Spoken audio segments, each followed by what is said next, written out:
श्री कृष्ण भक्त कर्माबाई की कहानी। राजस्थान के नागौर जिले के ग्राम कालवा में एक जाट किसान जीवनराम डूडी के घर 1615 में एक कन्या का जन्म हुआ। कन्या का जन्म होने पर पिता जीवनराम डूडी को अत्यंत खुशी हुई। उन्होंने उस कन्या का नाम कर्मा रखा। कर्मा को सभी कर्माबाई भी बुलाते थे। जीवनराम डूडी स्वयं एक कृष्णा भक्त थे। अपने घर में उन्होंने कृष्ण भगवान का मदन मोहन के नाम से मंदिर बना रखा था, जहां वे रोज भगवान कृष्ण की पूजा करते, भगवान को भोग लगते तथा भगवान को भोग लगाने के बाद ही वे भोजन ग्रहण करते। यह उनके घर का नित्य का नियम था। इसी प्रकार समय बीतता गया। कर्माबाई रोज अपने पिता को कृष्णा भगवान की पूजा करते देखती, उनको भोग लगते देखती और भगवान को भोग लगाने के बाद ही वे भोजन ग्रहण करते। यही सब देखते सीखते कर्माबाई का बचपन बीत रहा था। कुछ वर्षों के बाद कर्माबाई के पिता कुछ दिनों के लिए तीर्थयात्रा पर चले गए। तीर्थयात्रा पर जाने से पहले पिता जीवनराम डूडी ने कर्माबाई को भगवान की पूजा विधि समझाए और कहा कि भगवान को भोग लगाकर ही भोजन ग्रहण करना और घर का ध्यान रखना। इस प्रकार भगवान की पूजा और घर की देखरेख का काम कर्माबाई को सौंपकर उनके पिता कुछ दिनों के लिए तीर्थयात्रा चले गए। अब अगले दिन कर्माबाई ने सुबह जल्दी उठकर कृष्णा भगवान को भोग लगाने के लिए बाजरे का खिचड़ा बनाया। कर्माबाई ने खिचड़े को थाली में डाला, उसमें घी और गुड़ मिलाया और कृष्ण भगवान को भोग लगाने के लिए खिचड़े की थाली भगवान के सामने रख दी और उनसे कहा, है भगवान, आपको जब भी भूख लगे तब आप खिचड़ा खा लेना, मैं तब तक घर का दूसरा काम कर लेती हूँ। यह कहकर वह अपने काम में लग गई। कुछ देर बाद उसने आकर देखा कि थाली तो वैसी की वैसी राखी है, भगवान ने तो भोग लगाया ही नहीं। उसने सोचा कोई बात नहीं, अभी भगवान को अभी भूख नहीं लगी होगी, कुछ देर बाद खा लेंगे। ऐसा सोचकर वह फिर अपने काम में लग गई और बीच में बार बार देखती रही कि भगवान ने भोग लगाया है कि नहीं, पर भगवान ने भोग नहीं लगाया। इस प्रकार दोपहर का समय हो गया। अब कर्माबाई को चिंता होने लगी कि भगवान ने भोग क्यों नहीं लगाया, क्या खिचड़ा अच्छा नहीं बना या उसमें घी और गुड़ की कमी रह गई। ऐसा सोचकर उसने खिचड़े में थोड़ा और घी और गुड़ मिलाया और थाली लेकर भगवान के सामने बैठ गई और भगवान को भोग लगाने के लिए विनती करने लगी, लेकिन भगवान ने फिर भी भोग नहीं लगाया। तब कर्माबाई ने भगवान से कहा कि भगवान, आप भोग लगा लीजिए, आपकी पूजा की और आपके भोग की जिम्मेदारी पिताजी मुझे देकर गए हैं। अगर आप पिताजी का इंतजार कर रहे हैं तो आपको भूखा ही रहना पड़ेगा, क्योंकि पिताजी तो तीर्थयात्रा पर गए हैं और कुछ दिनों के बाद ही आएंगे। तब तक आपको मेरे ही हाथ से बना भोजन करना पड़ेगा। भगवान, मुझे षड्रस व्यंजन बनाने नहीं आते हैं और न ही मुझे विधि विधान से पूजा पाठ करना आता है। मुझे तो बस ये बाजरे का खिचड़ा और रूखी सूखी सब्जी रोटी बनानी आती है। आपको कुछ दिन इसी से गुजरा करना पड़ेगा। मैंने आपके खिचड़े में थोड़ा और ज्यादा घी और गुड़ भी डाल दिया है, अब तो भोग लगा लीजिए। इस प्रकार कर्मा बार बार भगवान से भोग लगाने को विनती करने लगी, लेकिन भगवान ने फिर भी भोग नहीं लगाया। तब कर्माबाई ने भगवान से कहा, भगवान, जब तक आप भोग नहीं लगाएंगे तब तक मैं भी नहीं खाऊंगी, आपके साथ साथ मैं भी भूखी रहूंगी। ऐसा कहकर वह भगवान से नाराज होकर बैठ गई। दोपहर बीत गई, शाम होने को आई, लेकिन भगवान की तरह कर्माबाई ने भी कुछ नहीं खाया। आखिरकार कर्मा की जिद देखकर भगवान की मूर्ति से आवाज आई, अरे कर्मा, तुमने पर्दा तो किया ही नहीं, मैं ऐसे कैसे भोग लगाऊंगा। यह सुनकर कर्माबाई ने अपनी ओढ़नी का पर्दा किया और उसी की छाया में भगवान श्री कृष्ण ने बाजरे के खिचड़े का भोग लगाया और पूरी थाली खाली हो गई। कर्माबाई ने देखा और कहा, हे भगवान, इतनी सी बात थी तो पहले बता देते, सारे दिन खुद भी भूखे रहे और मुझे भी भूखा रखा। इसके बाद भगवान को भोग लगाकर कर्मा ने भी भोजन किया। इस प्रकार यह कर्माबाई का नित्य का नियम बन गया। कर्मा रोज सुबह जल्दी उठकर सबसे पहले भगवान के लिए भोग बनती और भोग की थाली भगवान के सामने रखकर पर्दा लगाकर बैठ जाती और कुछ देर में देखती तो थाली पूरी खाली हो जाती। यह देखकर कर्मा बहुत खुश हो जाती और अपने दूसरे कामों में लग जाती। कर्माबाई का यह भाव था कि भगवान को सुबह जल्दी ही भूख लग जाती है, इसलिए वह सुबह सवेरे जल्दी उठकर किसी विधि विधान में पड़े बिना सबसे पहले भगवान के लिए भोजन बनाती और बड़े प्रेम से भगवान को भोजन खिलाती और भगवान को भोजन खिलने के बाद निश्चिंत होकर स्नान आदि करती और घर के दूसरे काम करती और यह क्रम लगातार चलता रहा।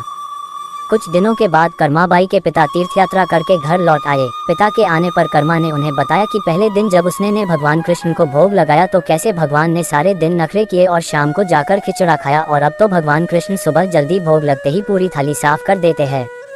यह सुनकर कर्माबाई के पिताजी आश्चर्यचकित रह गए और कृष्ण भक्त पिता को कर्मा की सरल प्रेम भक्ति और भगवान श्री कृष्ण की कृपा को समझते देर नहीं लगी। कर्मा के पिताजी से सोचा, जिस भगवान को प्राप्त करने वो तीर्थ यात्रा करने गए थे वो भगवान उनके घर में ही विराजमान है और उनकी पुत्री के हाथों से रोज भोग लगाते हैं। मन में ऐसा सोचकर वे कर्माबाई को अपनी पुत्री के रूप में प्राप्त करके अपने आप को धन्य समझने लगे और उन्होंने कर्माबाई से कहा कि पुत्री, आज से तुम ही भगवान की सेवा करना और रोज भगवान को अपने हाथों से भोग लगाना। ऐसा सुनकर कर्माबाई बहुत प्रसन्न हुई और रोज इसी प्रकार सुबह जल्दी उठकर अत्यंत प्रेम भाव से भगवान श्री कृष्ण को भोग लगाने लगी। इस प्रकार यह उसका रोज का नियम बन गया। कुछ वर्ष बाद कर्माबाई के पिताजी देवलोक गमन कर गए। अब कर्मा अकेली रह गई, इसलिए कर्मा का घर में मन नहीं लगता था। इसलिए कर्मा घर से भगवान श्री कृष्ण की मूर्ति लेकर अपने गांव कालवा को छोड़कर तीर्थ यात्रा पर निकल गई। भारत में अलग अलग तीर्थों के दर्शन करते करते कर्माबाई उड़ीसा के जगन्नाथपुरी पहुंच गई तथा जगन्नाथपुरी में ही कर्मा ने निवास करने का निश्चय किया। जगन्नाथपुरी में ही कर्मा ने एक छोटी सी कुटिया बना ली और उसमें निवास करने लगी। अब कर्मा रोज अपने नियम के अनुसार सुबह सवेरे जल्दी उठकर भगवान श्री कृष्ण के लिए बड़े प्रेम से खिचड़ा बनती और भगवान को थाली में भोग लगाती। कुछ देर में भगवान खिचड़ा खा लेते और थाली साफ हो जाती और इसके बाद कर्मा अपने स्नान ध्यान आदि नित्य कर्मों में लग जाती और इसी प्रकार यह क्रम निरंतर चलता रहा। एक दिन कर्माबाई के भगवान श्री कृष्ण को भोग लगाने के बाद एक छोटा सा बालक उनके पास आया और उनसे बोला, माँ कुछ खाने को है, बड़ी भूख लगी है। कर्माबाई ने कहा, हाँ बेटा, मैंने अभी अभी खिचड़ा बनाया है, आजा बैठ जा, तू भी खिचड़ा खा ले। यह कहकर कर्माबाई ने बड़े प्यार से बालक को खिचड़ा परोसा और बालक ने भी बड़े ही चाव से खिचड़ा खाया। उस बालक के रूप के स्वयं भगवान जगन्नाथ कर्माबाई के हाथ से बना खिचड़ा खाने साक्षात पधारे थे। बालक ने जल्दी से खिचड़ा खा लिया और उनसे कहा, माँ खिचड़ा बहुत अच्छा बना है, मैं कल भी खिचड़ा खाने आ जाऊं। कर्माबाई ने कहा, कल क्या बेटा, मैं तेरे लिए रोज खिचड़ा बनाकर रखूंगी, तू रोज खिचड़ा खाने आ जाया कर। बालक ने कहा, ठीक है माँ, मैं रोज खिचड़ा खाने आऊंगा। यह कहकर बालक चला गया। अगले दिन से बालक रोज सुबह सवेरे कर्माबाई के पास खिचड़ा खाने आने लगा। कर्माबाई भी रोज अपने नियम से सुबह सवेरे जल्दी उठकर भगवान श्री कृष्ण के लिए खिचड़ा बनती और भगवान के सामने थाली रखती। फिर भगवान खिचड़े का भोग लगाते और उसके कुछ ही देर बाद वो बालक आ जाता। फिर कर्माबाई उसे भी बड़े प्रेम से खिचड़ा खिलाती और उसके बाद अपने स्नान ध्यान आदि दैनिक कार्यों में लग जाती और यह क्रम इसी प्रकार चलता रहा। एक दिन कर्माबाई की कुटिया के पास एक साधु आया। बातों ही बातों में उसे पता चला कि कर्माबाई बिना स्नान ध्यान किए, बिना चौका बर्तन किए भगवान श्री कृष्ण के लिए खिचड़ा बनती है और भोग लगाती है। उसने कर्माबाई से कहा, स्नान किए बिना भगवान की पूजा करने और भोग लगाने से पाप लगता है। इसलिए उसने कर्माबाई को स्नान करके पूरे विधि विधान से पूजा करके भोग लगाने को कहा। साधु से ऐसा सुनकर भोली भाली कर्मा अगले दिन से सुबह जल्दी उठकर स्नान करके खिचड़ा बनाने लगी और विधि विधान से पूजा करके भोग लगाने लगी। ये सब करने में कर्माबाई को बहुत देर लग जाती, लेकिन वो बालक तो रोज सुबह अपने समय से आ जाता और कर्मा से कहता, माँ मुझे भूख लगी है, मुझे जल्दी खिचड़ा दे माँ, जल्दी कर माँ, जल्दी कर। और कर्मा उससे कहती, थोड़ी देर रुक जा बेटा, अभी देती हूँ, थोड़ी देर रुक जा। और जब कर्मा भगवान श्री कृष्ण को भोग लगाकर बालक को खिचड़ा खाने को देती तो बालक उसे बहुत ही शीघ्रता से खाकर हाथ मुंह साफ किए बिना ही जल्दी से उठकर भाग जाता और यह क्रम कुछ दिनों तक चलता रहा।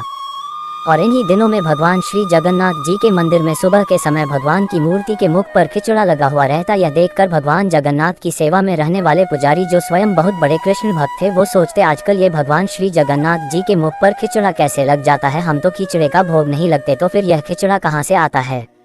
कुछ दिनों तक लगातार भगवान श्री जगन्नाथ जी के मुख पर खिचड़ा लगा देखने पर पुजारी इसे भगवान की लीला मानते हैं और समझ जाते हैं कि भगवान रोज कहीं से खिचड़ा खाकर आते हैं।